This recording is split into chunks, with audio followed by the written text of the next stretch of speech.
ಆತ್ಮೀಯ ಸಾಯಸ್ಮೃತಿ ವೀಕ್ಷಕರಿಗೆ ನನ್ನ ಸೌನೆಯ ವಂದನೆಗಳು ಆತ್ಮೀಯರೇ. ಆತ್ಮೀಯರೇ, ಈ ದಿನ ನಮಗೆ ಬಹಳ ಸಂತಸದ ದಿವಸ. ಯಾಕಪ್ಪ ಅಂದರೆ ನೋಡಿ, ನಾವು ಈ ಒಂದು ಸಾಯಸ್ಮೃತಿ ಅಂತಕ್ಕಂಥದ್ದು ಇದಕ್ಕಿದಂಗೆ ಪ್ರಾರಂಭ ಮಾಡಿದ್ವಿ. ಯಾಕಪ್ಪ ಅಂದರೆ ನಾವು ಬಹಳಷ್ಟು ಭವಿಷ್ಯಗಳು ನೋಡ್ತಾ ಇದ್ವಿ. ಆ ಭವಿಷ್ಯಗಳಾಗಿನಲ್ಲಿ ಜನಗಳಿಗೆ ಏನೋ ಸರಿಯಾದ ಮಾಹಿತಿ ಸಿಗದೆ ಇರತಕ್ಕಂಥದ್ದು, ಕೆಲವರು ಭಯ ಹುಡ್ಸ್ತಕ್ಕಂಥದ್ದು, ಹಂಗಾಗ್ಬಿಡುತ್ತೆ ಹಿಂಗಾಗ್ಬಿಡುತ್ತೆ ಅಂತಕ್ಕಂಥದ್ದು, ಹೆಚ್ಚಿನ ಉತ್ಪ್ರೇಕ್ಷೆ ಕೊಡ್ತಕ್ಕಂಥದ್ದು, ಇವೆಲ್ಲ ನೋಡಿ ಇಷ್ಟೆಲ್ಲ ನಾವು ಜ್ಯೋತಿಷದಲ್ಲಿರ್ತಕ್ಕಂಥ ನಾವು ಒಂದು ಚಾನಲ್ ಮಾಡೋಣ, ಜನಗಳಿಗೆ ಒಳ್ಳೆಯ ವಿಷಯ ತಿಳಿಸೋಣ, ಜನರನ್ನು ಭಯದಿಂದ ಹೊರಗೆ ತರೋಣ, ಕೆಲವು ಕಡೆ ಹೆಚ್ಚಿನ ಉತ್ಪ್ರೇಕ್ಷೆಗಳಿಗೆ ಕಡಿಮೆ ಮಾಡೋಣ ಅಂತ ಹೇಳ್ಬಿಟ್ಟು ಏನು ಮಾಡಿದ್ವಿ, ನಾವೆಲ್ಲ ನಮ್ಮ ಸ್ನೇಹಿತರೆಲ್ಲ ಸೇರಿಕೊಂಡು ಈ ಸಾಯಸ್ಮೃತಿ ಅಂತಕ್ಕಂಥ ಒಂದು ಭವಿಷ್ಯ ಹಾಗೂ ಧಾರ್ಮಿಕ ವಿಷಯಗಳ ಬಗ್ಗೆ ಮತ್ತು ದೇವಾಲಯಗಳ ಬಗ್ಗೆ ಎಲ್ಲ ವಿಷಯಗಳು ತಿಳಿಸೋಣ ಅಂತೆಲ್ಲ ನಾವು ಒಂದು ಚಾನಲ್ ಓಪನ್ ಮಾಡಿದ್ವಿ. ಬಹಳ ಸಂತೋಷ ವಿಷಯ ಏನಪ್ಪ ಅಂದರೆ ಈ ದಿನಕ್ಕೆ 9ನೇ ತಿಂಗಳು ಮುಗಿದಿದೆ, ನಾವು ಮಾಸ ಆಗಿದೆ ನಮ್ಮ ಒಂದು ಚಾನಲ್ಗೆ. ನಮಗೆ ಎಕ್ಸ್ಪೆಕ್ಟೇಷನ್ ತಕ್ಕಂಗೆ ಸಬ್ಸ್ಕ್ರಿಪ್ಷನ್ ಕೂಡ ಆಗಿದೆ. ಯಾಕಂದರೆ ನಾವು ಮೇಲೆ ಬಿದ್ದೋಗಲಿಲ್ಲ, ಬೇರೆ ಯಾವುದೇ ಇರೋದು ವಾಮ ಮಾರ್ಗಗಳು ಮಾಡಲಿಲ್ಲ, ಅವರೇ ಇಷ್ಟು ಬಂದು ಮಾಡಬೇಕು ಆ ರೀತಿ ಮಾಡಿದ್ವಿ. ನಮಗೆ ತೃಪ್ತಿಕರವಾಗಿ ಸಬ್ಸ್ಕ್ರಿಪ್ಷನ್ ಸಿಕ್ಕಿದೆ. ಜೊತೆಗೆ 50,000 ವೀಕ್ಷಣೆಗಳಾಗಿದೆ ಇವತ್ತಿಗೆ. ಇದು ಭಾಳ ಸಂತೋಷ ಸಂಗತಿ ವಿಷಯ ಆದಮೇಲೆ. ಅದರ ಜೊತೆಗೆ ಏನಪ್ಪ ಆಗಿದೆ ಅಂದರೆ ಈ ಚಾನಲ್ ಇವಾಗ ಬಹಳ ಪ್ರಖ್ಯಾತಿ ಆಗಿಬಿಟ್ಟಿದೆ. ದಿನಕ್ಕೆ 100-150 ಕರೆ ಬರ್ತದೆ. ಅದು ಹೆಂಗೆ ಇದು ಹೆಂಗೆ, ರಾಹು ಕಾಲ ತಿಳಿಸಿ, ಗುಳಿಕಾಲ ತಿಳಿಸಿ, ಇನ್ನೊಂದು ತಿಳಿಸಿ, ಮತ್ತೊಂದು ತಿಳಿಸಿ, ಈಗ ಮನೆಗಳು ಕಟ್ಬೋದು, ಎಲ್ಲ ಧಾರ್ಮಿಕ ವಿಚಾರಗಳು, ಪಂಚಾಂಗ ವಿಚಾರಗಳು ಬಹಳಷ್ಟು. ಒಂದು 100 ಕಾಲ ಆದರೂ ನಮಗೆ ಬರ್ತಾಯಿದೆ, ಒಂದು 50 ಮೆಸೇಜ್ ಬರ್ತಾಯಿದೆ. ಏನಪ್ಪ ಆಗಿದೆ ಅಂದರೆ ನಮಗಿವಾಗ ಈ ಸ್ಟುಡಿಯೋನ ದೊಡ್ಡದು ಮಾಡಬೇಕು ಮತ್ತು ಸಂಸ್ಥೆಯನ್ನು ದೊಡ್ಡದು ಮಾಡಬೇಕು. ಇದಕ್ಕೆ ಒಂದಿಬ್ಬರನ್ನ ಸೇರಿಸ್ಕೋಬೇಕು. ಯಾಕಂದರೆ ಒಬ್ಬರೇ ಮಾಡೋಕ್ಕಾಗ್ತಾ ಇರಲ್ಲ. ಯಾಕಂದರೆ ಹಳೆ ಪಂಚಾಂಗಗಳು ಬೇಕು. ಹಳೆ ಪಂಚಾಂಗಗಳಿದೆ ಅಂತ ಇಟ್ಕೊಳ್ಳಿ, ಅದು ನೋಡೋದಕ್ಕೆ ಬಹಳ ಟೈಮ್ ತೆಗೆದುಕೊಳ್ತದೆ. ಅದೆಲ್ಲನೂ ನಾವು ಕಂಪ್ಯೂಟರೈಸೇಷನ್ ಮಾಡಬೇಕು, ಬೇರೆ ಬೇರೆ ರೀತಿಯ ಸ್ಕ್ರೀನ್ಗಳು ಮಾಡಬೇಕು, ಲೈಟಿಂಗ್ ಮಾಡಬೇಕು, ಒಂದು ಉತ್ತಮವಾಗಿರ್ತಕ್ಕಂತಹ ಒಂದು ನಾವು ಇಲ್ಲಿ ಸ್ಟುಡಿಯೋ ರೂಮ್ ಮಾಡಿ ಅದರಲ್ಲಿ ನಾವು ಒಳ್ಳೆಯ ಉತ್ತಮವಾದ ವಿಷಯಗಳು ನಿಮಗೆ ಕೊಡಬೇಕು ಅಂತಕ್ಕಂಥ ಆಸೆ ಇರ್ತಕ್ಕಂಥ ಆದ್ಮೇಲೆ ಈ ವಿಷಯದಲ್ಲಿ ವೈಜ್ಞಾನಿಕ ರೀತಿಯಲ್ಲಿ ಖಗೋಳ ವಿಜ್ಞಾನದ ಹಿರಿಮೆಯನ್ನು ಕೂಡ ಪ್ರಪಂಚಕ್ಕೆ ಪಸರಿಸಬೇಕು ಅಂತಕ್ಕಂಥ ಒಂದು ನಮ್ಮ ಆಸೆ ಇದೆ ಆದ್ಮೇಲೆ. ಇದೆಲ್ಲ ಆದಾಗ ಇದಕ್ಕೆ ಬಹಳಷ್ಟು ಬಂಡವಾಳ ಬೇಕಾಗ್ತಕ್ಕಂಥದ್ದು.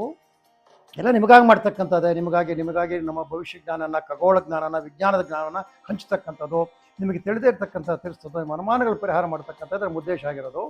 ಎಲ್ಲ ನಿಮಗೆ ಆಗಿರೋದ್ರಿಂದ ಇದನ್ನ ಇನ್ನೂ ಉತ್ತಮವಾದ ರೀತಿಯಲ್ಲಿ ಮಾಡಿ, ನಮ್ಮಲ್ಲಿ ಪ್ರಶ್ನೆ ಕೊಡೋದ್ರ ತಕ್ಷಣ ಉತ್ತರ ಸಿಗಬೇಕು ಆ ರೀತಿ ಏರ್ಪಾಟ್ ಮಾಡಿ, ಅದಕ್ಕಾಗಿ ವ್ಯಕ್ತಿಯನ್ನು ಮಾಡಿ, ಅದಕ್ಕಾಗಿ ಬೇಕಾದ ಕಂಪ್ಯೂಟರ್ಸು ಪ್ರೋಗ್ರಾಮಿಂಗ್ಸ್ ಎಲ್ಲ ಮಾಡಬೇಕು ಅಂತ ನಾವು ಮಾಡಿದ್ದೀವಿ.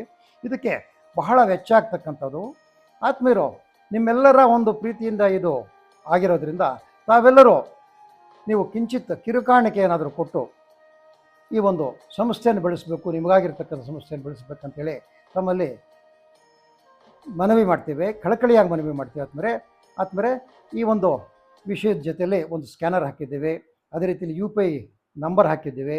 ಆತ್ಮೀಯರು, ತಮ್ಮ ಯಥಾಶಕ್ತಿ ಕಾಂಟ್ರಿಬ್ಯೂಷನನ್ನು ಕೊಟ್ಟರೆ ಇದನ್ನು ಇನ್ನೂ ಉತ್ತಮವಾಗಿ ಮಾಡಿ, ಇನ್ನೂ ಪ್ರಪಂಚಕ್ಕೆ ಇದು ಮಾರ್ಗದರ್ಶಕವಾಗೋ ರೀತಿಯಲ್ಲಿ ಮಾಡಬೇಕು ಸಾಯಸ್ಮೃತಿ ಒಂದು ಚಾನಲ್ನ ಅಂತ ನಮಗೆ ಆಸೆ ಇದೆ.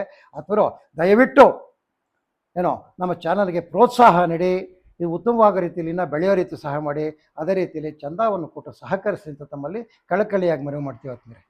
ಆತ್ಮೀಯ ಸಾಯಸ್ಮೃತಿ ವೀಕ್ಷಕರಿಗೆ ನನ್ನ ಸವಿನಯ ನಮಸ್ಕಾರಗಳು. ಆತ್ಮೀಯರೇ, ಈ ದಿನದ ಪಂಚಾಂಗ ವಿಶೇಷ.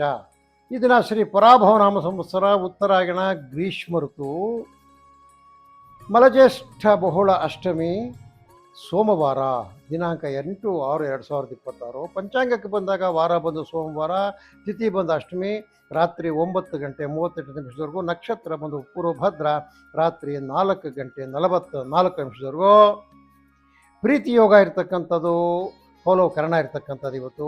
ರಾಹುಕಾಲ ಬಂದು 7:30 9, ಗುಳಿಕ ಬಂದು 1:30 3, ಅರ್ಧ ಪ್ರಹರಿ ಬಂದು 9 10:30, ಯಮಗಂಟಕ ಕಾಲ ಬಂದು 10:30 12, ಅಮೃತ ಗಡಿಗಳು 6 7:30 ಇರ್ತಕ್ಕಂಥದ್ದು. ಆದ್ಮೇಲೆ ಇದು ಬಹಳ ವಿಶೇಷವಾಗಿರ್ತಕ್ಕಂಥದ್ದು, ಬಹಳ ಮುಖ್ಯವಾಗಿರ್ತಕ್ಕಂಥ ದಿನ. ಈ ದಿನ ಏನಪ್ಪ ಅಂದರೆ ಶುಕ್ರನು ಕರ್ಕಾಟಕ ರಾಶಿಗೆ ಪ್ರವೇಶ ಮಾಡ್ತಕ್ಕಂಥ ದಿನ ಇವತ್ತು. ಅಂದರೆ 2 ರೀತಿಯ ಗುರುಗಳು ಒಂದು ಕಡೆ ಸೇರ್ತಾರೆ ಇವತ್ತು. ದೇವಗುರು, ದಾನವ ಗುರು, ದೈವ ದಾನವ ಗುರುಗಳು ಒಂದೇ ಕಡೆ ಸೇರಿಕೊಳ್ಳೋದ್ರಿಂದ ನೋಡಿ, ಇದು ಬಹಳ ಮುಖ್ಯವಾದ ವಿಷಯ. ಇದು ಬಹಳಷ್ಟು ಜನಕ್ಕೆ ಗ್ರಹಗತಿಗಳು ಬದಲಾವಣೆ ಆಗ್ತಕ್ಕಂಥದ್ದು.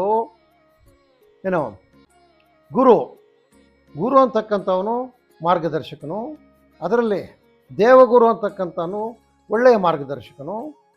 ಅದೇ ರೀತಿಯಲ್ಲಿ ಶುಕ್ರಾಚಾರ್ಯರು ಸಹ ಒಳ್ಳೆಯ ಮಾರ್ಗದರ್ಶನ ಕೊಡ್ತಾ ಇರ್ತಕ್ಕಂಥದ್ದು ಸಹ. ಆದರೂ ದಾನವ ಗುರು ಅವರೇನಾಗಿರ್ತಾರೆ, ದಾನವ ಗುರು.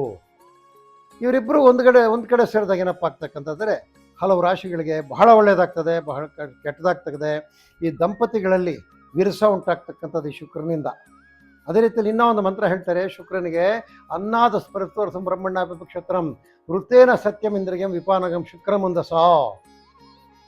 ನೋಡಿ, ಶುಕ್ರನು ಒಂದು ವಿಶೇಷವಾಗಿರ್ತಕ್ಕಂಥ ಗ್ರಹ. ಆತನಲ್ಲಿ ಬಹಳಷ್ಟು ಫಲಗಳಿರ್ತದೆ. ಈಗ ಅವ ಎರಡರ ಸಂಯೋಗದಿಂದ ಏನೇನಾಗ್ತಕ್ಕಂಥದ್ದನ್ನು ನಾನು ನಿಮಗೆ ಸ್ವಲ್ಪ ವಿಶದವಾಗಿ ಹೇಳ್ತೀನಿ.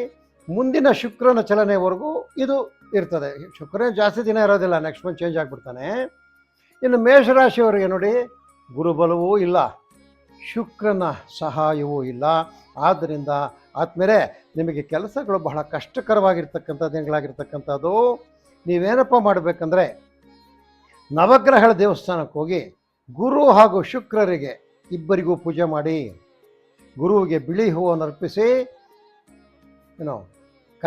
ಕನಕಾಂಬರ ಹೂವನ್ನು ಅರ್ಪಿಸಿ, ಅದೇ ರೀತಿಯಲ್ಲಿ ಬೃಹಸ್ಪತಿಗೆ 2 ರೀತಿ ಹಳದಿ ಮತ್ತು ಬಿಳಿ 2 ಹೂಗಳನ್ನು ಅರ್ಪಿಸಿ 9 ಪ್ರದಕ್ಷಿಣೆ ಮಾಡಿ ನಿಮಗೆ ಅದರಿಂದ ದೋಷಗಳು ಪರಿಹಾರ ಆಗ್ತದೆ. ಅಲ್ಲಿಂದ ಮುಂದಕ್ಕೆ ಬಂದಾಗ ವೃಷಭ ರಾಶಿಯವರಿಗೆ ನೋಡಿ, ಶುಕ್ರನ ಸ್ವಕ್ಷೇತ್ರ ಇದು ವೃಷಭ ರಾಶಿ, ಆದರೆ ಗುರುಬಲ ಇಲ್ಲ.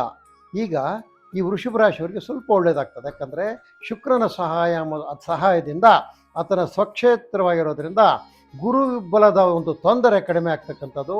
ನೀವು ಸಹ ಶುಕ್ರನನ್ನು ಧ್ಯಾನ ಮಾಡಿ, ಅದೇ ರೀತಿಯಾಗಿ ಗುರುವನ್ನು ಸಹ ಧ್ಯಾನ ಮಾಡಿ.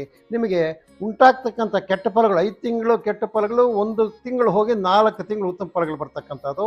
ಮುಂದೆ ಮಿಥುನ ರಾಶಿಗೆ ಬಂದಾಗ ಇವರಿಗೆ ಗುರುಬಲ ಇದೆ ಮತ್ತು ಶುಕ್ರನು ಸಹ ಉನ್ನತ ಸ್ಥಾನದಲ್ಲಿದ್ದಾರೆ. ಇವರಿಗೆ ಒಳ್ಳೆಯ ಫಲ ಇರತಕ್ಕಂಥದ್ದು. ಇವರು ಸಹ ಮಂದಚೇಷ್ಟೆಯ ಭಯ ಇರೋದರಿಂದ ಇವರು ಏನ್ಬೇಕು, ಶನಿ ಮಹಾತ್ಮನನ್ನು ಧ್ಯಾನ ಮಾಡಬೇಕು.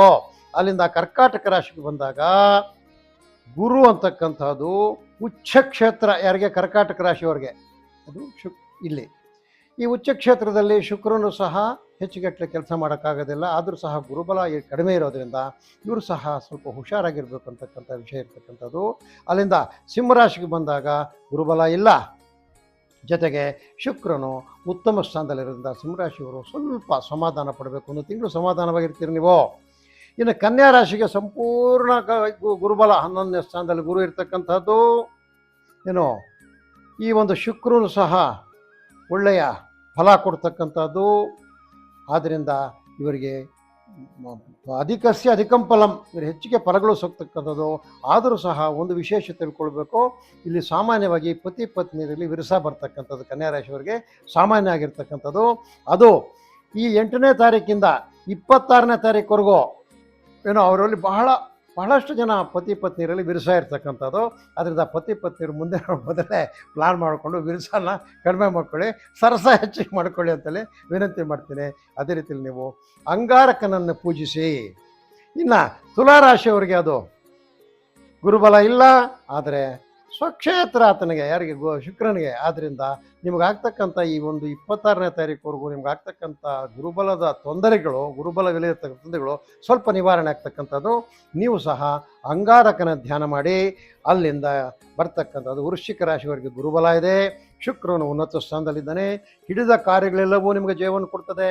ಮುಖ್ಯವಾಗಿ ವ್ಯಾಪಾರಸ್ಥರಿಗೆ ಒಳ್ಳೆಯ ವ್ಯಾಪಾರ ಆಗ್ತಕ್ಕಂಥದ್ದು, ಲಾಭದಾಯಕವಾಗಿರ್ತಕ್ಕಂಥ ವ್ಯಾಪಾರ ಆಗ್ತಕ್ಕಂಥದ್ದು. ನೀವು ವ್ಯಾಪಾರಸ್ಥರಲ್ಲೂ ಲಕ್ಷ್ಮೀ ದೇವಿಯನ್ನು ಪ್ರಾರ್ಥಿಸಿ, ಲಕ್ಷ್ಮೀನಾರಾಯಣನ ಪೂಜಿಸಿ. ವೃಶ್ಚಿಕ ರಾಶಿಯವರು ಶುಕ್ರನಿಂದ ಆಗ್ತಕ್ಕಂಥ ಅವಘಡಗಳು ಕಡಿಮೆ ಆಗ್ತಕ್ಕಂಥದ್ದಾದ್ಮೇಲೆ ಅಲ್ಲಿಂದ ಬಂದು ಧನುಸು ರಾಶಿಗೆ ಬರೋಣ. ಧನುಸು ರಾಶಿಯವರಿಗೆ ಈಗ ಗುರುಬಲ ಇಲ್ಲ, ಶುಕ್ರನ ಸಹಾಯ ಇಲ್ಲ. ಆದ್ದರಿಂದ ಏನಾಗುತ್ತೆ, ಅವ್ರಿಗೆ ಸ್ವಲ್ಪ ಹುಷಾರಾಗಿರಬೇಕಾಗಿರ್ತಕ್ಕಂಥ ಸಮಯ. ನೀವು ವಿಶೇಷವಾಗಿ ಶನಿ ಮಹಾತ್ಮನನ್ನು ಪೂಜೆ ಮಾಡಿ, ಯಾಕಂದರೆ ಅರ್ಧಾಶ್ರಮದಲ್ಲಿದ್ದ ನಿಮಗೆ, ಮತ್ತು ಗುರುವನ್ನು ಸಹ ಪೂಜೆ ಮಾಡಿ.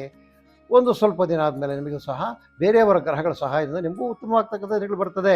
ಅದರಿಂದ ಮಕರ ರಾಶಿಗೆ ಸಂಪೂರ್ಣ ಗುರುಬಲ ಇರ್ತಕ್ಕಂಥದ್ದು. ಆದರೂ ಶುಕ್ರನ ಅಧಮ ಸ್ಥಾನದಲ್ಲಿರ್ತಕ್ಕಂಥದ್ದು. ಗೃಹ ಕಲಹಗಳು, ಮನೆಯಲ್ಲಿ ಕಲಹಗಳು ಸಾಮಾನ್ಯವಾಗಿರ್ತಕ್ಕಂಥದ್ದು 26ನೇ ತಾರೀಕುವರೆಗೂ.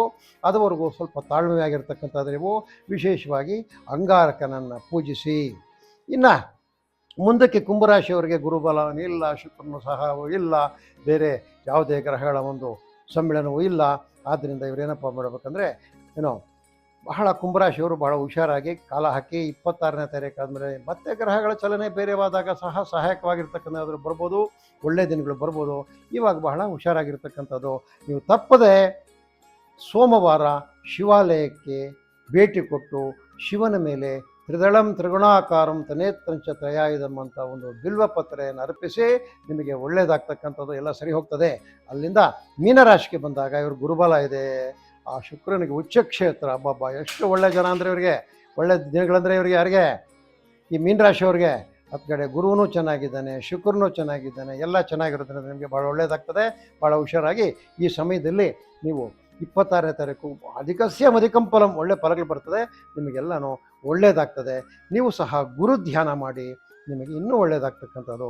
ಇದು ಗುರು ಮತ್ತು ಶುಕ್ರರ ಸಂಯೋಗದಿಂದ ಆಗ್ತಕ್ಕಂಥ ವಿಶೇಷಗಳು. ಆದಮೇಲೆ ಈ ಪ್ರಕಾರ ನಿಮಗೆಲ್ಲರಿಗೂ ಗುರು ಶುಕ್ರರಿಬ್ಬರು ಒಳ್ಳೆಯದನ್ನು ಕೊಡಲಿ ಅಂತೇಳಿ ಅವರನ್ನು ಪ್ರಾರ್ಥನೆ ಮಾಡುತ್ತಾ ಈ ದಿನದ ನಮ್ಮ ಸಾಯಿ ಸ್ಮೃತಿ ಜ್ಯೋತಿಷ್ಯ ಕಾರ್ಯಕ್ರಮವನ್ನು ಮುಗಿಸ್ತಾ ಇದ್ದೀವಿ.